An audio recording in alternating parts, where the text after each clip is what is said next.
আমরা আমাদের ক্লায়েন্টের বাসায় এই লকটি ইনস্টল করতে এসেছি। আপনাদেরকে পুরো প্রসেসটা আমরা দেখাবো। প্রথমত ক্যাসেটটিকে আমরা দরজার সাথে ভালোভাবে মাপ দিয়ে অ্যাডজাস্ট করে একটা হোল করে দরজার মধ্যে ঢুকিয়ে নিব। নেওয়ার পর আমাদের লকের যে সিলিন্ডার রয়েছে, যেটা আসলে মোটরের সাথে অ্যাডজাস্ট হয়ে লকটিকে লক আনলক করবে, সেটিকে আমরা বসিয়ে ভেতরের পাশে যে পাত রয়েছে ওই পাতটিকে আমরা কিন্তু স্কেল দিয়ে মেপে বা বাড়তি অংশটুকু কেটে ফেলে দিব। যে দরজার থিকনেস যেহেতু অনেক কম, অনেকটুকু অংশই কিন্তু কেটে ফেলে দিতে হচ্ছে।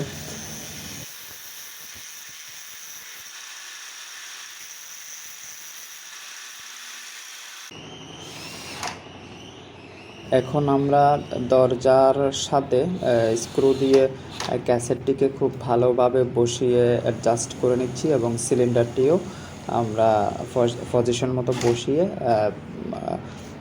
অ্যাডজাস্ট করে নিচ্ছি। আমাদের ক্যাসেটটা ঠিকঠাক মতো বসানো হয়ে গেছে। এখন আমরা দরজার ফ্রন্ট পার্টটি বসিয়ে মার্কিং করে নিব। দরজার যে এই পাশ থেকে ওই পাশে যে দুইটা সিলিন্ডারের মাধ্যমে দুইটা পার্ট অ্যাডজাস্ট থাকবে, ওইগুলো মার্কিং করে আমরা দুইটা হোল করে নিচ্ছি। এখানে অনেকগুলো হোল দেখা যাচ্ছে, এগুলো যেহেতু এখানে একটা পুরনো লক ছিল, ওই হোলগুলো আমাদের কাজে লাগছে না।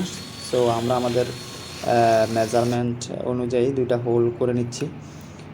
এখন সিলিন্ডার দুইটাকে দুইটা নাটের সাথে খুব ভালোভাবে টাইট দিয়ে নিতে হবে, যাতে করে লুজ না থাকে।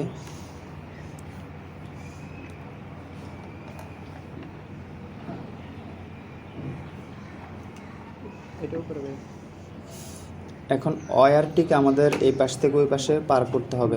তো সেক্ষেত্রে আমাদেরকে একটু বড় করে একটি হোল করে নিতে হবে, যাতে করে ওয়্যারটি আমরা খুব ইজিলি এই পাশ থেকে ওই পাশে নিতে পারি।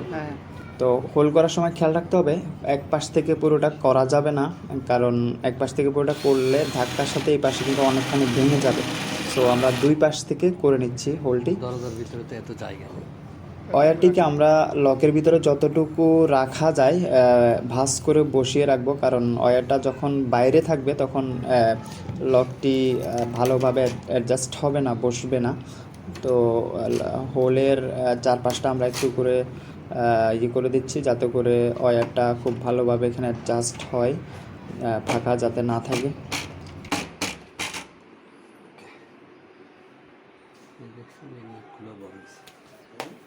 সিলিন্ডারগুলো একটু বড় হয়ে গেছে, দরজার থিকনেস যেহেতু একেবারেই কম, তো সিলিন্ডারগুলো দুই মাথা একটু ঘষে আমরা একটু ছোট করে নিচ্ছি,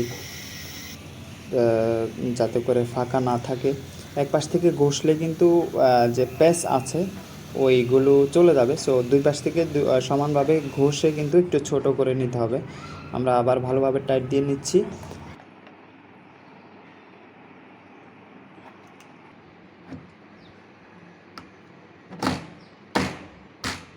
ফ্রন্ট পার্টটি আমরা বসিয়ে নিলাম।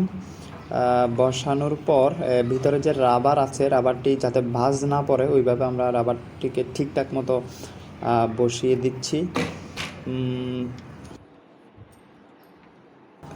দরজার ভেতর থেকে যে লক আনলকের যে হ্যান্ডেলের মধ্যে যে রডটি থাকবে ওইটাও আমরা একটু কেটে ছোট করে নিচ্ছি পজিশন মতো মাপ দিয়ে।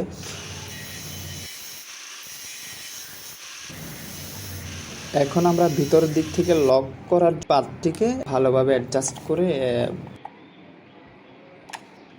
এখন আমাদের ইনস্টল করা হয়ে গেছে। যে কোনো হেল্পের জন্য আমাদের সাথে যোগাযোগ করবেন আমাদের ওয়েবসাইটে দেওয়া নাম্বারে অথবা ফেসবুক পেজে। এটা আমরা দিয়েছিলাম, এই যে আনলক হয়ে গেছে।